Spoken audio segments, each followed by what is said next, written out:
Well, welcome everyone and good morning.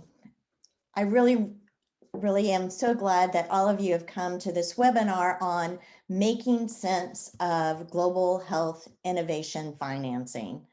My name is Sarah Anderson and I'm the Executive Director of the Bay Area Global Health Alliance. The Alliance was recently formed to really connect and mobilize the unique talent pool and diverse expertise that we have here in the Bay Area. We are now a global health community with more than 50 members from across the sectors, academic institutions, NGOs, tech, biotech, and other private sector companies. We're really dedicated to working together to leverage and strengthen our region as a hub for global health innovation and to advance global health equity.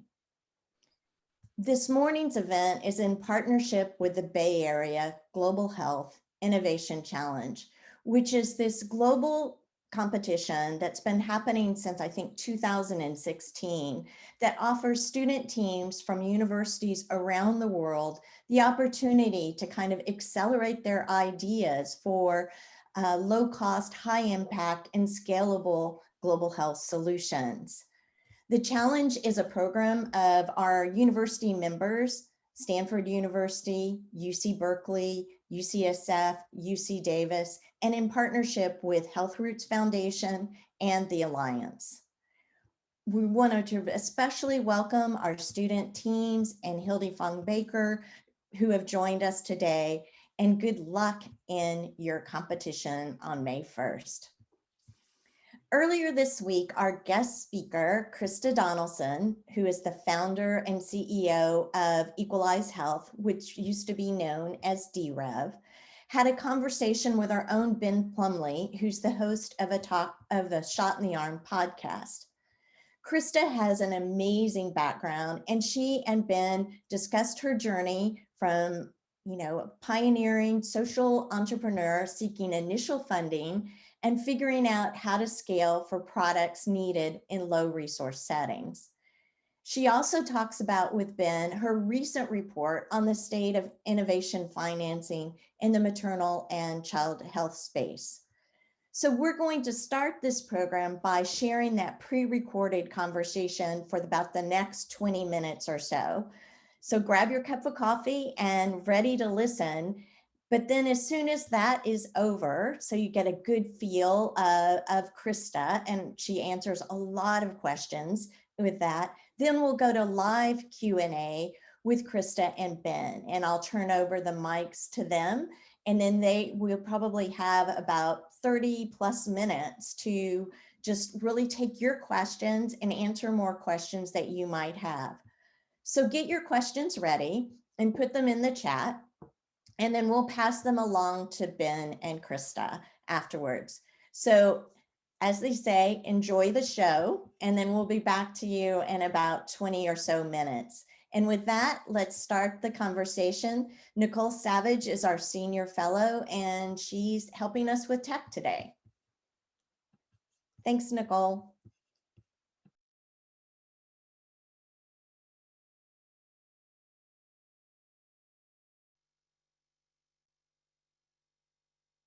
Welcome to this very special edition of a Shot in the Arm podcast, brought to you in partnership with the Bay Area Global Health Alliance. Now, this is an episode you can enjoy, listen and watch along as always, but we have also produced it to be an introductory discussion for a webinar for the students of the Bay Area Global Health Innovation Challenge, a collaboration between UC Berkeley and Stanford, UC San Francisco, UC Davis, Health Roots Foundation, and our very own Bay Area Global Health Alliance. It's a chance to learn more about the state of global health investments and what makes the opportunities that exist for funding for fine young social entrepreneurs as they take their innovations to scale, across, you might say, between Shark Tank and the Great British Bake Off. Well, we're going to be joined by Krista Donaldson, the CEO of Equalize Health, which promotes and designs world-class products for everyone. Christa, welcome to A Shot in the Arm. Thank you, Ben. I'm really happy to be here. Likewise, Could you describe a little bit about Equalize Health? Sure. Equalize Health, we started about 10 years ago. We started originally as DREV, which is short for Design Revolution. And we found ourselves, well, we started originally as a product development for good company, but we found ourselves quite quickly moving into health. And so after spending many years in health and realizing the name DREV doesn't work, we formally renamed ourselves Equalize Health last year. We are fundamentally a medical technology company, but we think of ourselves as problem solvers. So we address gaps all the way along the continuum of getting great patient care, no matter where you live. And I've got to say, Equalize Health has one of the very best websites I've seen. So for our listeners and viewers, and for the students participating in the Innovation Challenge, it's a place I'd certainly recommend looking at as an inspiration on how to communicate. Can I touch a bit on your background? How did you come to be interested in health? You've had a career pursuing technology design and social entrepreneurship. What brought you into health as opposed to, say, some other social need? Yeah, I sometimes wonder that myself because I actually grew up in a medical family. I have a father who's a doctor and spent a lot of time around medicine. I think, like many children of medicine, we actually avoid it for a while. But I got very interested in medicine, as you pointed out, through the technology route, and I became really interested in how, whether you're in a hospital in rural Kenya or rural India, the conditions, while different, are not radically different. And I compare that to having worked in agriculture where you can move 50 kilometers and the salinity is different, the crops are different, the behavior is different, everything's different. But hospitals, they do have more of especially referral facilities where we tend to focus for Equalize Health, there tends to be more of a common baseline of teaching and knowledge and protocols. And so that got me really interested because from a design standpoint or from a problem solving standpoint, this is really powerful in terms of solving problems at global scale. When I worked in agriculture, as I mentioned, things vary, from region to region and preference to preference. And I've worked in electricity reconstruction too, which again can be very different based on where you're working in the economy and how everything, the geopolitics come together. But healthcare, and it's saving people's lives. It's a very different area, and for me, it's also quite personal too, because for those living in poverty, you need your health. Like you need your health to be able to go to school, to be able to have a job, to function in society, and even your health is a sign of like whether you can get married or not. So that's how I ended up in health through a little bit of a roundabout way.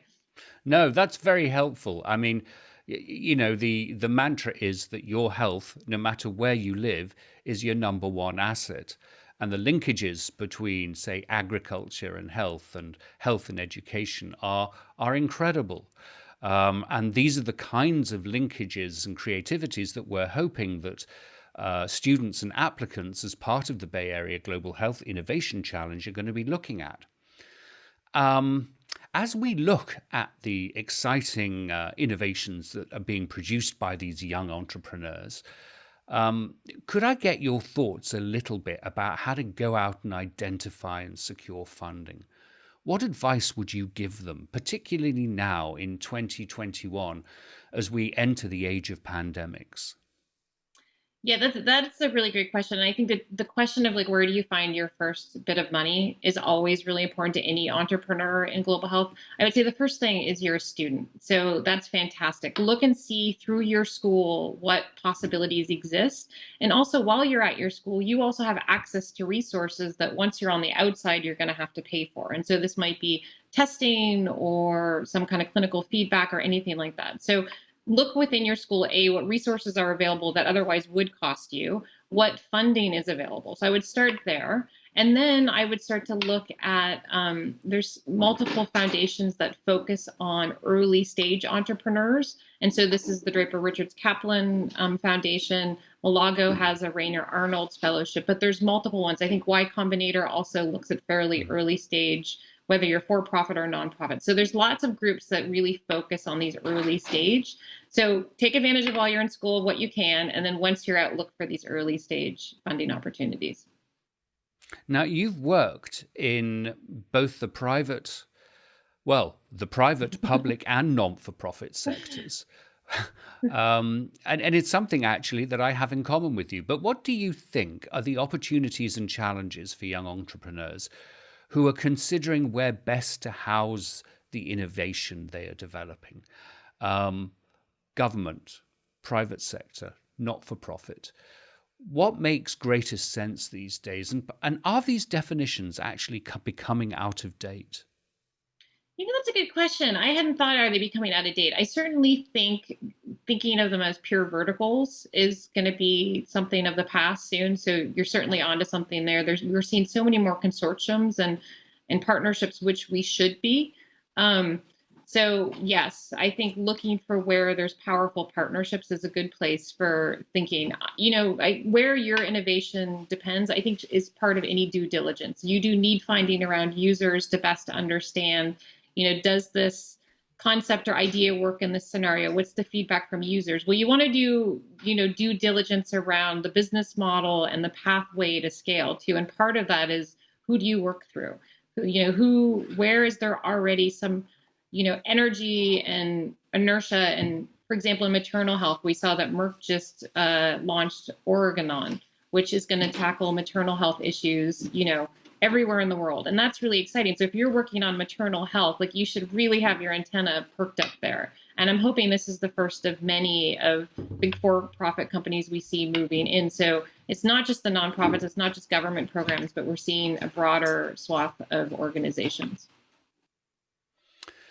At the end of 2020, Equalize Health produced a report on funding for innovations in maternal and neonatal health. And I wondered, Christa, if we could spend a couple of minutes talking about that. You were looking at trends for innovations in, I guess, a whole range of areas for maternal and neonatal health. And what were your key findings? Yeah, it was really interesting. We were seeing, we started this research because anecdotally we were seeing a few things that did not necessarily support what we would call best practice in innovation development.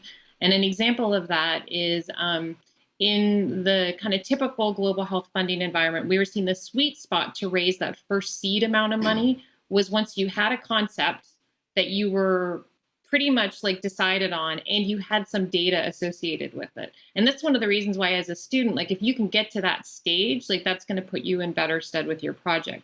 The challenge is that, as you know, if you're doing really good user research and market research, there's a lot of iteration and there's a lot of work that happens up till that point. And so we wanted to better understand, we're seeing this, it's not really incentivizing necessarily best practice because people are racing too quickly to a concept and then glomming onto it as compared to this ongoing testing. So the major findings, so we did this research, we did it in partnership with the Global Innovation Exchange out of Washington, D.C., and they have this great database for those of you who don't know. But it tracks all of the innovations across the development sector. And we honed in, as you said, on maternal and newborn health.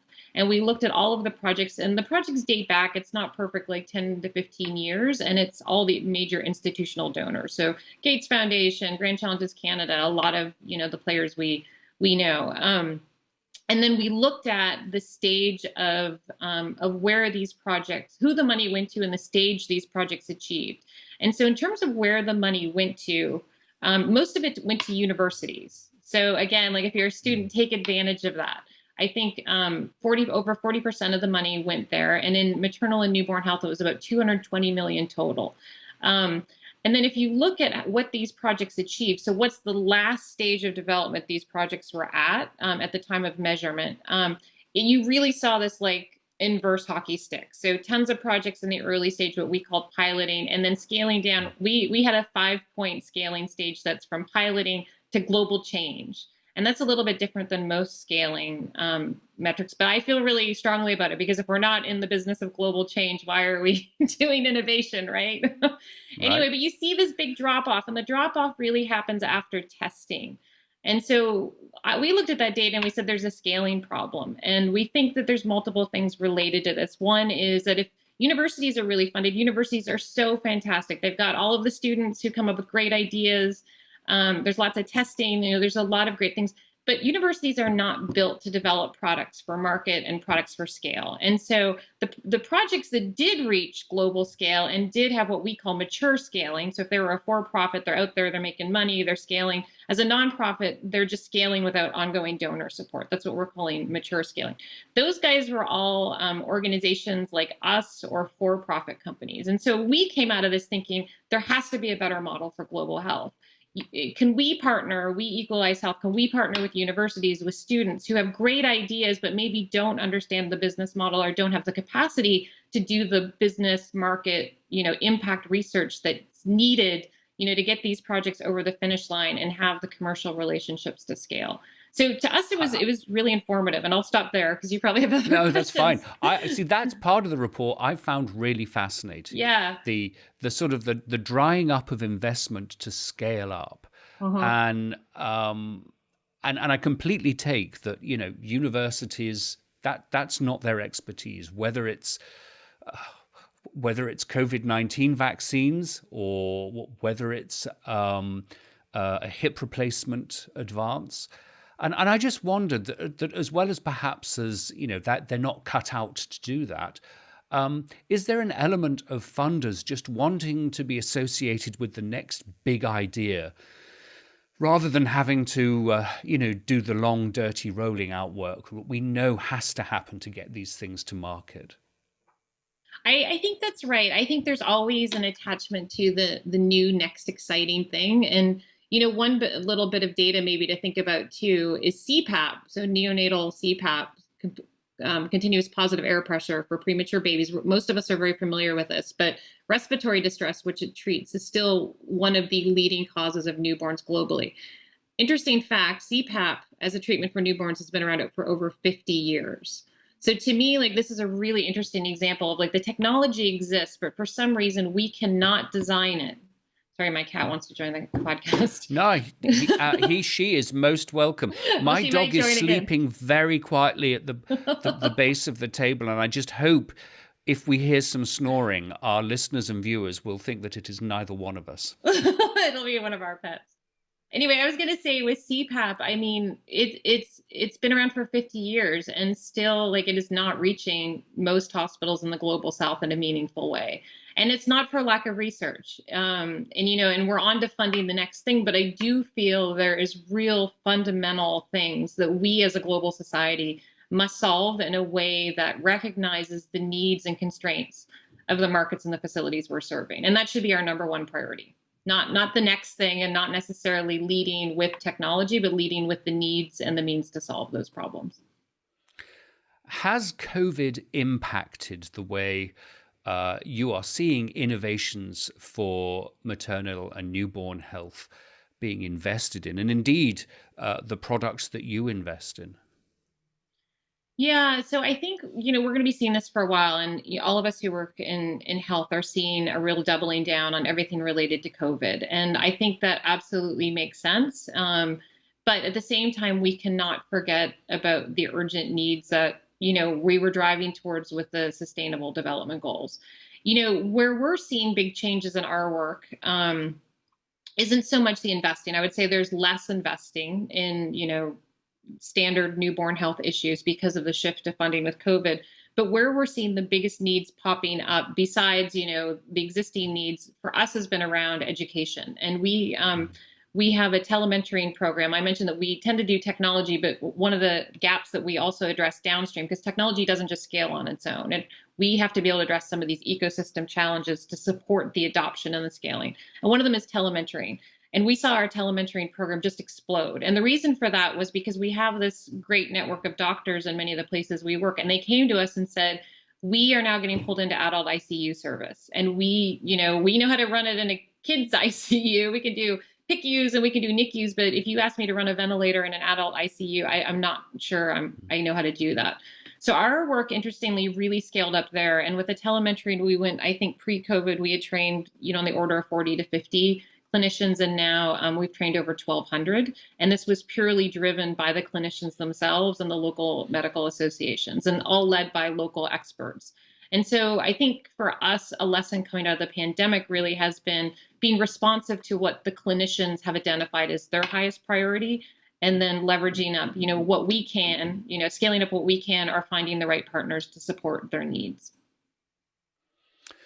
If we could broaden the conversation a little bit, Krista, I mean, it seems to me that you and your colleagues at Equalize Health are in some way futurists. You're looking at ways of generating and finding innovation that's available to all, and that's a huge challenge. Do you think that post-COVID-19, the age of pandemics preparation, that the new normal is going to look significantly different?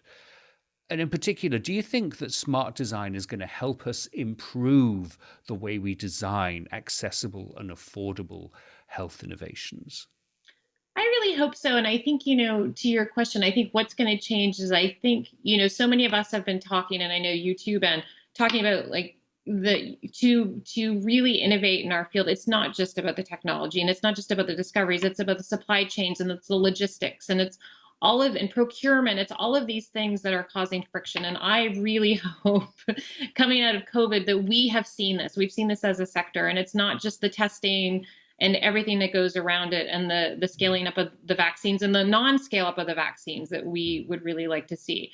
And this is something, many of us have been talking about in the sector for a while. So, thinking about the future, I hope those of us who are talking about the non-sexy aspects of global health solution solving, it becomes more interesting, and it becomes something that people see as a real way to multiply scale and drive efficiencies for a global society, which is how we should be thinking about these things.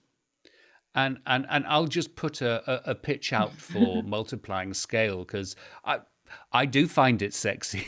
You too. You might be the only ones, though. Yeah, right.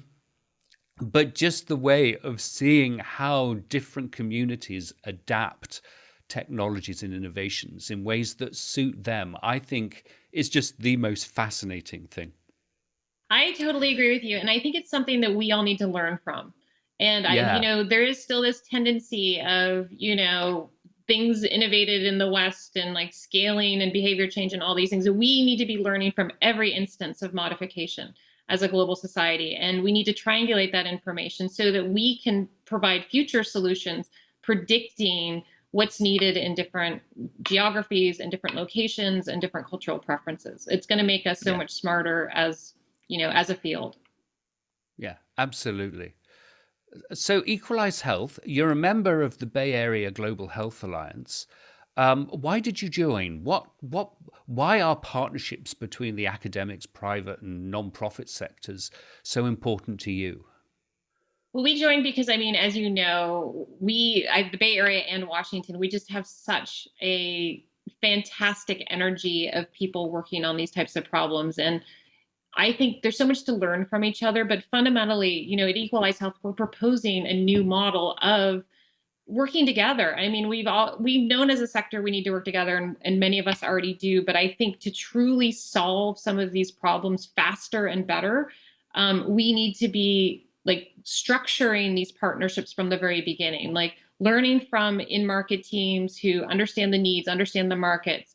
Going to universities and being like, this is what we're seeing. Like, what kind of innovation are you doing? Here's the constraints. Like, hopefully we can help you develop concepts and seed with students. Like, how wonderful it would be to be like, hey, here's like what we're seeing. And the students, come up with some ideas and get feedback right away. If we can, really build that network. And so I see being part of this community as, really starting to push for a more efficient model where, we are bringing the world together. It's not just the Bay Area, but it's bringing all of our connections and all of our partners together into, again, more of a global network.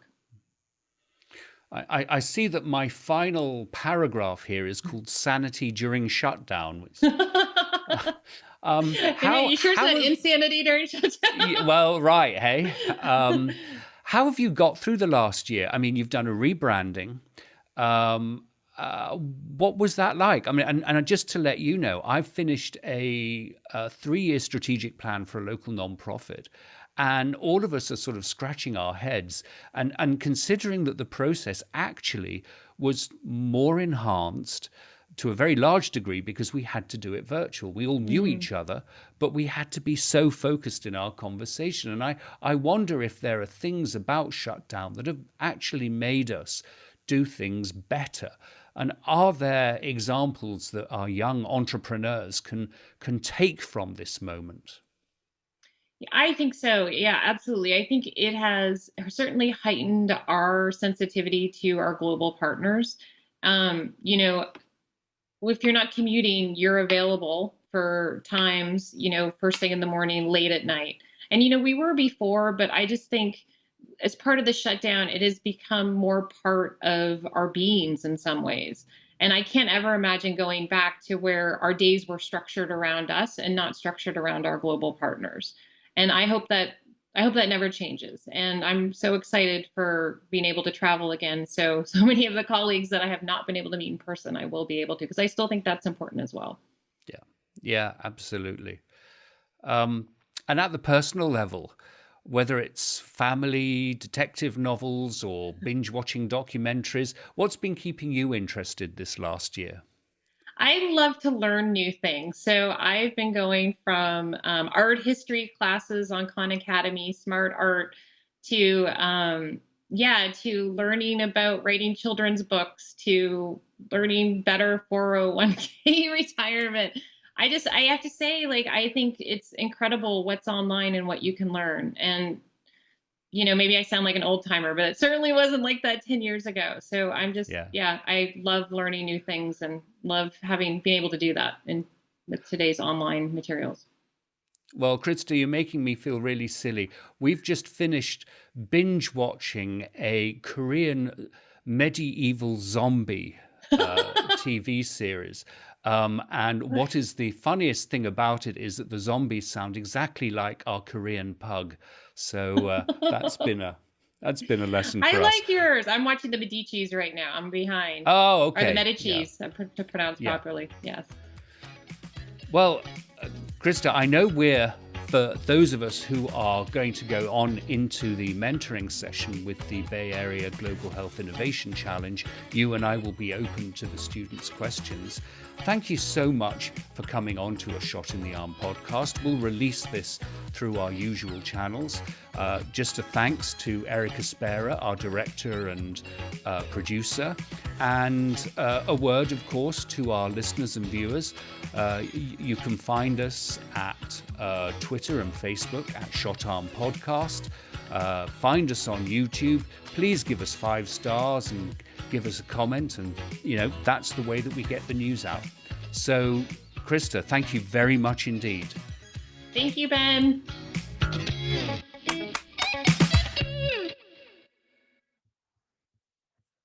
Well, that was amazing.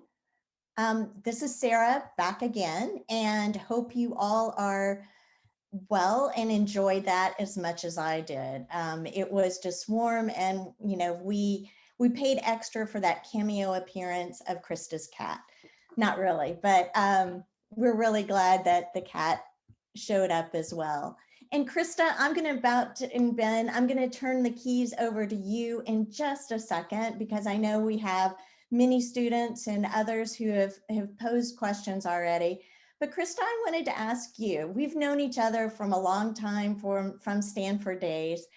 And I was just wondering, what do you wish you would have known then that you know now?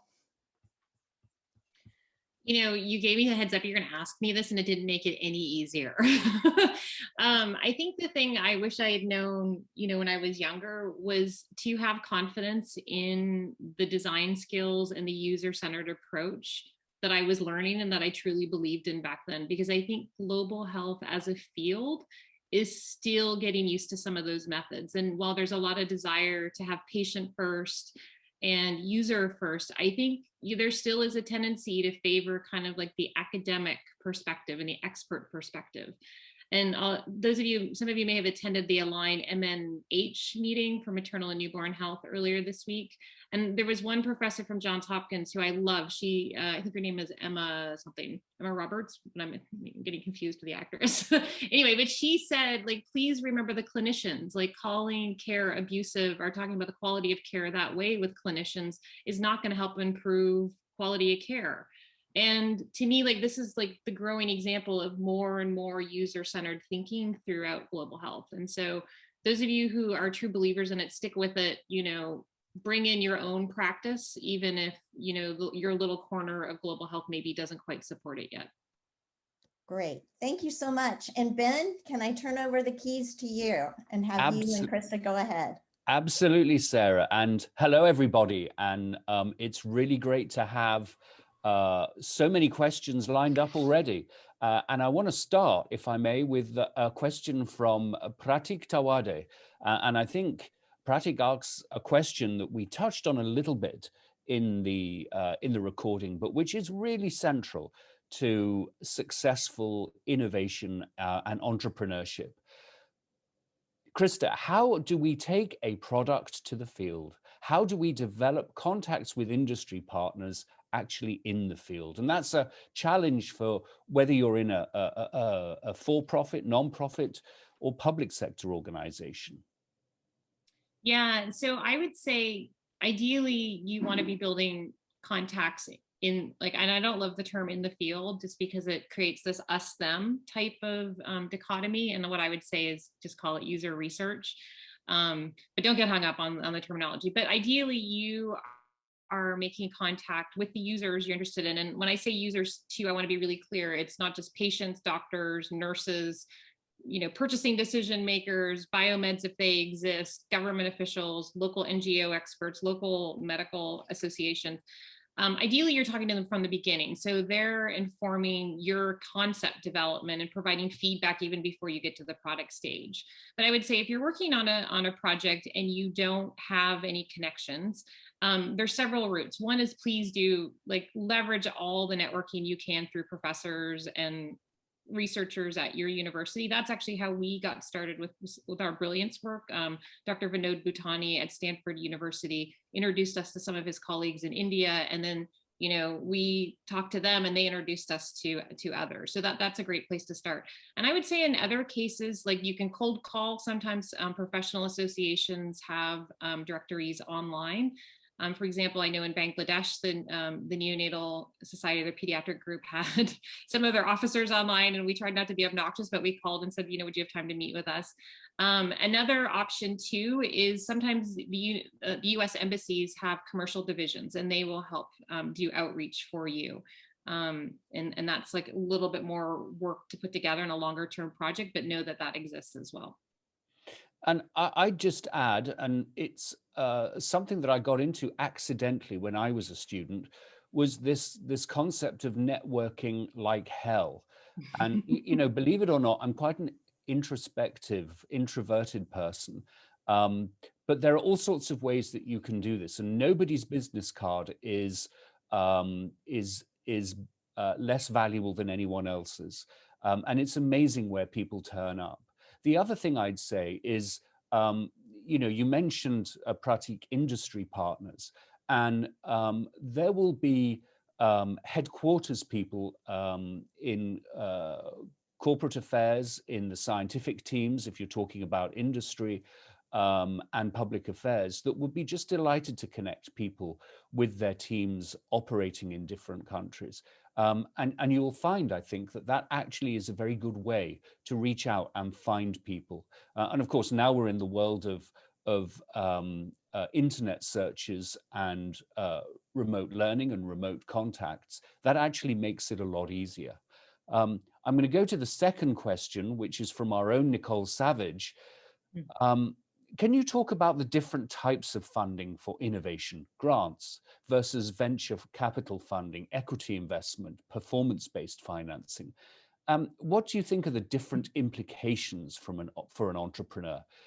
Which one do you think an entrepreneur might prefer over another? we could do a whole class or series on the different types of financing. So Nicole, I don't think you're going to be happy with whatever I say here, but I will say, to your point, there are lots of different types of financing, and you should have a sense based on your due diligence around a business model for your global health around what makes the most sense in terms of funding. And I'll just give an example here. With many global health problems, especially if you're focused on low and middle income regions, you're going to need some grant money if you're truly focused on those populations. And the reason for that is we've done a lot of analysis on this, but the return on investment is just so slow, if at all, especially if you're working on a device that's low volume. And I think that's different than pharma, which is low margin, high volume. So there's some profit to be had there. If you're interested in crossover products that could serve high income markets as well as low income markets, you have a lot more options, because to your point, you can take a mixture of financing. You can take some for-profit, you can do equity, you can push in some performance type bonds. I mean, you can pretty much do anything. One of the things we're really intrigued by at Equalize Health, especially as we're seeing more and more grant money drying up, is can you do like philanthropy for that really sticky early stage that no one really wants to fund, that Ben and I were talking about in the podcast. Ideally, you have to do it honestly with unrestricted is what we're seeing, and then get it to a point where you can raise for-profit type capital, because there will be a return, but it will probably have to be an investor. If it's truly a global health like focused product, it's probably going to have to be an impact investor. And I would say one last bit there too is impact investors really vary. They range from we definitely want our money back with like a really good return, and we want to not do bad to like, we really want to do good and just pay us back within this time frame and we may forgive it. So do your due diligence around that too, and don't be hesitant, no matter who your funders are, to talk to other people who've been funded by that funder, especially on the for-profit side, because this is a long-term relationship and you want to know what you're getting into. And from doing some of the mentoring sessions last week, as well as products, students are looking at programs and web-based or app-based services. And it's going back a bit, but it reminds me of my time at the Global Business Coalition on AIDS in the early 2000s, where we tried to get businesses to, particularly those businesses working in sub-Saharan Africa and Southeast Asia, to provide HIV testing, workplace protections, and treatment to their employees and dependents. And to your point, Christa, right at the start, we needed philanthropic funding to get that moving, to create the case, to create an argument about why we should do it. In those days, it was, the Gates Foundation was a small player. It's now a major player. But it's interesting, and I think my experience really resonates with what you're describing. Now we got another question from Darwin Sichimba. And Darwin asks, what would you say was the greatest driving force and motivation that led you to develop your innovation? I think, and I think about this with all of the work I've done. I think any of us who have kind of a design or problem solving background and you see injustice, it's hard not to be driven towards trying to solve it. And I think maybe it's like lack of humility or over optimism in the design world. I'm not sure, but I would say that's what drove me. And Sarah, you very kindly mentioned in the intro, like I worked on electricity reconstruction during the war in Iraq, and it sounds really complicated, but honestly, like some of the stuff that I saw was just like having the right engineer in to be informing decisions. And to me, like maybe it's not an easy fix, but it's a fix that like as an individual, I recognized and I felt like I could influence. And I see that so often in our work. And I think for others of you who tend to be problem solvers, that may be what drives you too, especially to tackle global health, which can be very complex in its many elements and personalities and actors. And I just add, Darwin, that I think passion is really important. You've really got to want to absolutely to Ben. do this. So important. From the very core of your being. Yes. And I think, to your point, that passion is what drives you with resiliency, because you do need resiliency in any of these fields. I mean, I think even this past year has taught us about how resiliency is so needed if you're working in health or touched by health, which we all are. So another question has come in from Kyla Huema. Kyla, I hope I've pronounced your name correctly. Christa, with your background in mechanical engineering, what were the first projects that you tried to take to the social entrepreneurial realm? Who did you partner with? And what did you learn from transitioning your first projects from the academic side? So my first projects actually were within an organization called Kickstart, and some of you may or may not be familiar with that. But it is an agricultural equipment company based in Nairobi, Kenya, and they do small scale water pumps. And when I say small scale, it's like human powered. It looks like a stair stepping machine. And so my first experience was really around that. And I'm old enough that I predate like engineering for good or engineering for a sustainable world. And so even moving to Kenya to take that position, I feel like in a way, like it was almost like having to like be an entrepreneur and prove why this was an important decision and why more engineers need to be doing this work. The first project, to your point that I had to go raise commercial partnerships with and raise money around was the Brilliance device at Equalize Health, then DREV. And at the time, it was similarly challenging. We weren't seeing a lot of partnerships between commercial actors and NGOs. But at the end of the day, it was a really good product. And whether you're on the for-profit side or the nonprofit side, you recognize that. And I think the one bit of advice I might have for those of you going out to pitch your projects to partners, commercial or otherwise, is speak the language to your audience. And I think in global health, we tend to speak a little bit more on the academic side. And I would say that's really important when you're in the academic environment. But when you go talk to industry partners or potential partners, you want to use their language and recognize their needs. And that was, I think, one of the things that really helped us get off the ground with Brilliance back in the day. Well, I can't hear you, Ben. I think you're on mute. I muted myself. That's out of I was hoping your pug was coming back. Yeah, oh, you'd hear. Just to pick up on that, Christa, you talked about making sure you're speaking the language of funders and partners. How do you go about learning to do that? I think first is immersing yourself, like anything you're learning. So now, a silver lining of COVID is you can be joining conferences via Zoom. You can hear the language that's being used in different environments. And just to give you an example of where I failed at this is DREV at the time, we had applied for a grant as part of USAID's Saving Lives at Birth. And we were talking a lot around marketing and scaling and, things that like now are a little bit more accepted. But at the time, I felt like we really turned off a lot of the community because it felt too industrial to them. And still industry is seen as not necessarily like in it for impact. And, and if we had switched our words from marketing to education or, more thoughtful words for that community, I think we would have been more successful, or at least not seen as so Silicon Valley, I don't know, arrogant industry. And so that's an example where I'm always trying to learn what is the language. And the same thing when we talk to our commercial partners, we try not to use like too much global health language. We want to reflect that we understand their needs and their requirements and their constraints as well. Very helpful. And we're now going to go on to a question from Abigail Peterson. How do you establish a good funding model and how do you measure all revenue streams?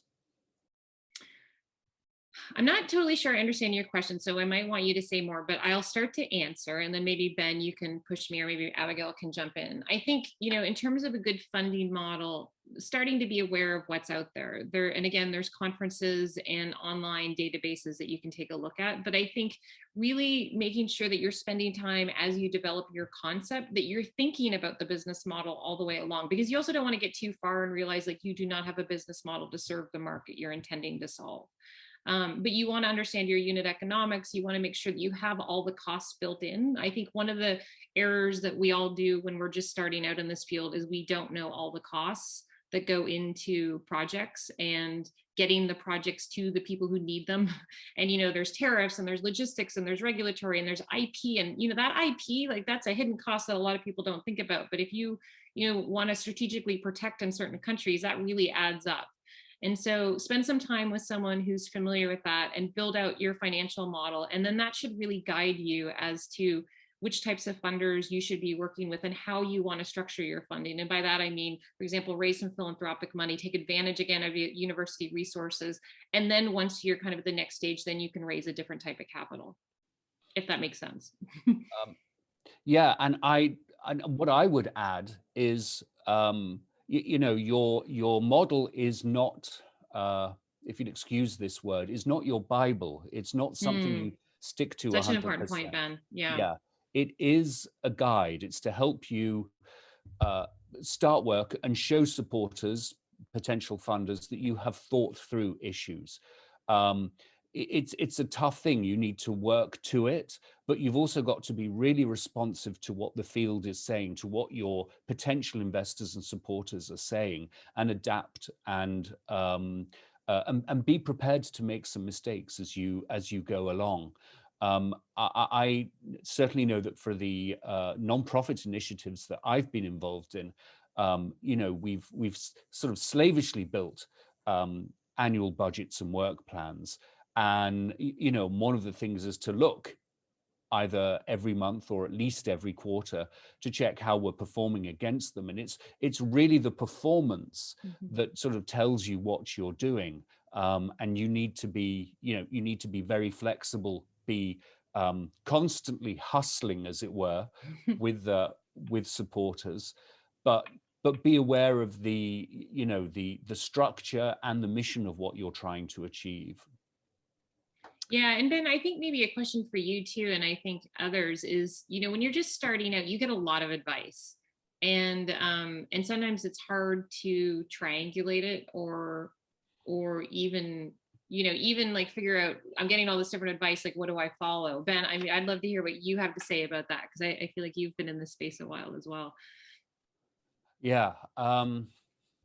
I think advice is really good and really helpful. It's how you absorb it. My colleagues Sarah and Lisa Foster laugh at me when I say, you know what, I think we need to noodle on this. And there's Ben noodling again. But the noodling is about just reflecting on how that advice gets incorporated into what your passion, your core, your mission is. And I think advice is immensely helpful. But what it is designed to do, and why people mentor, why they give advice, is not to say, do this, do that, do this. It's about, this might be helpful to you as you think about developing your project and innovation. And I think, it's a rare occasion where someone gives you advice that you want to follow 100%. The best advice is one. I feel like we should put that on a bumper sticker, Ben. Yeah, by the way, right. that's really good advice. Yeah. In that case. Sorry. But in a sense, you've got to have faith in your own, in what you're doing, and it's about adapting that, both to what people are saying and what the external environment is telling you. I think a really good example that I've watched over the last few years is the emergence of Kinsa Health. They're a Bay Area-based tech organization, KINSA, and they're the ones that make these little thermometers that just happen to be connected to an app. And at the start of the coronavirus pandemic, when we didn't have much in the way of testing, the information that was coming from those apps was giving us a sort of a surrogate marker, a heads up of where we might be seeing an increase in infection. And it was just so interesting to see that a technology that had been developed by a young family because they just got young kids, and it had become this sort of bigger tool, I think is just fascinating. And so I think that's a story folks should really look at. I'm going back to our list of questions.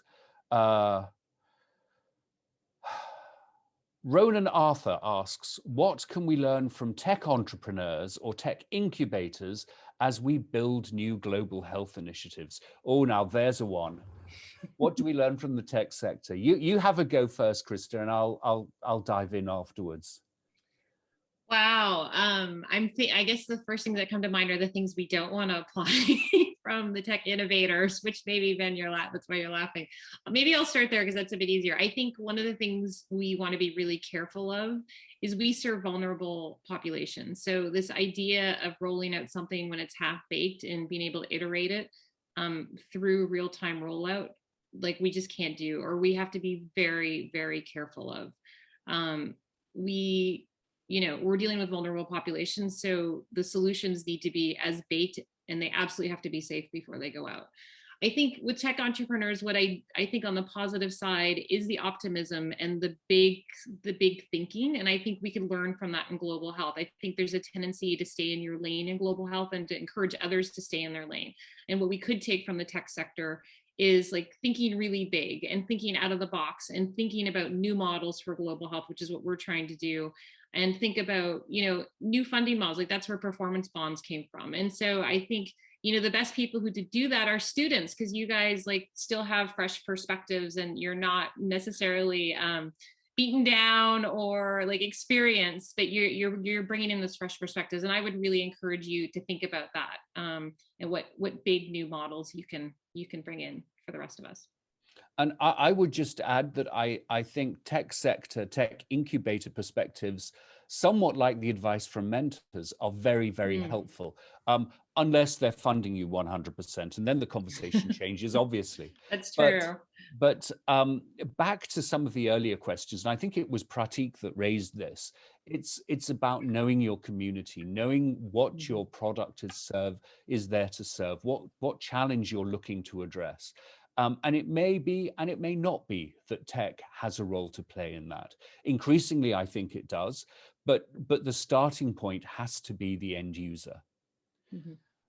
We have a question from Amber Hafterson, and she's asking about how we make a better pitch.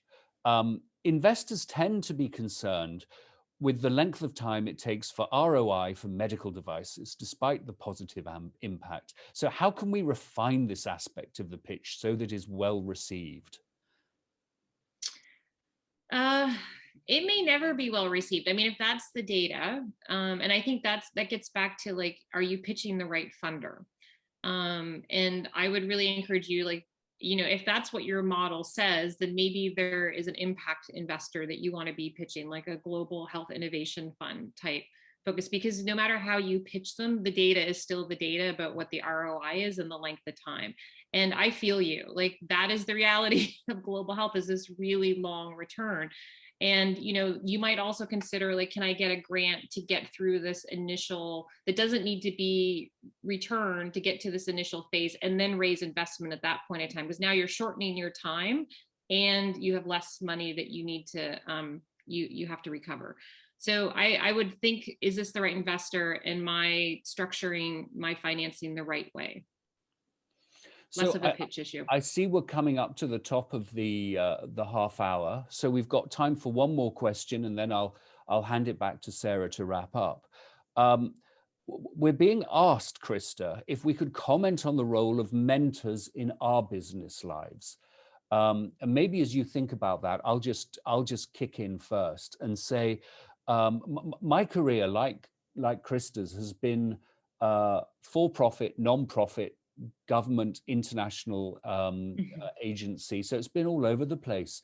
I think the mentors that have really influenced me most are one woman in South Africa who I have worked with very closely in the AIDS movement over the decades. She has just launched a chain of fashion-based clothing, fast fashion clothing, that is made by local HIV South African women. It's called Pozie, P-O-Z-I-E, and it's really taken off. I mean, the clothes are incredible. I think Sarah might kill me if I tried to wear one of them on a podcast. Maybe all the rest of us will wear it next time. Yeah, well, she's kicked off by designing masks for PPE masks, because in the local community in just outside Johannesburg, there wasn't great access to PPE. So what I love about her name is Yvette Raphael, and what I love about it is taking the passion of the things that really matter to her, which is the empowerment of women, particularly women living with a life-challenging disease with HIV, and saying, no, screw it, we're going to have lives, and this is the economic opportunity that we're going to do. So I just love that determination and passion. What about you, Krista? I love that too. I'm going to give a more perfunctory answer, I think, to the mentoring question. I think, one of the bigger surprises for me is, when you think about finding a mentor, I originally had this idea of like, they have to have expertise in like my field and understand what I'm going through. And what I found actually is having a series of mentors, or lots of mentors that help with different things. And, one of the mentors who's really meaningful to me is Minette Norman, who is a former vice president at Autodesk. And the reason why she's a mentor is because it's really around management and leadership and, making decisions in a leadership role. And those of us who are trained as engineers or designers, I don't have an MBA. I wasn't trained in leadership. And so I appreciate learning from her and being able to go to her with difficult situations that I'm struggling with. And sometimes they're just difficult no matter what situation you're in. And other times she's got very sage advice. And I think, as a younger person, I might not have immediately seen her as a mentor. And she's incredible. And there's many people like that in my life that I'm grateful for being able to go to and ask questions on things that I didn't know I would need help with. Yeah. Amen to that, Krista. Well, look, with that, let me hand back to Sarah Anderson to wrap things up. This has been a fantastic conversation, I know, for both Krista and me, and I'm sure we'd love to continue it. But Sarah, any final words for us? Yeah, I just want to send my thanks to both of you and for the audience and the students who gave so many great questions. I'm sorry that we didn't get to every single one, but I think we got to almost all of them. And you're welcome to send us more questions, and if we can, we'll get them answered. And if you're interested in more events like this and things, just check out our website. It's bayareaglobalhealth.org. We have all sorts of events, and that's one kind of silver lining of the pandemic, is that so many people have open to the public events, and you can learn so much. I've learned so much by participating. So I just wanted to say special thank you to Krista, to Ben, to all of you, and for the students who are involved in the Innovation Challenge. Go get them next week, and just wishing you all the best. So thank you. And until next time, take good care and have a good day.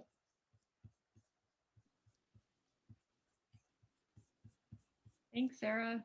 Thanks, everyone. You. And give Ben 5 stars on the podcast, everybody. Yes. Yes. We'll also have this recording up, and then Ben's will be, and his other podcasts will be on our website as well. Yeah. Oh, yes. And talk about innovation. We'll be moving to merch shortly, so watch out for that. Fantastic. Yes. And thank you so much, Ben. Huge thanks to you. Thank you all. Bye, everyone. Bye. Good luck.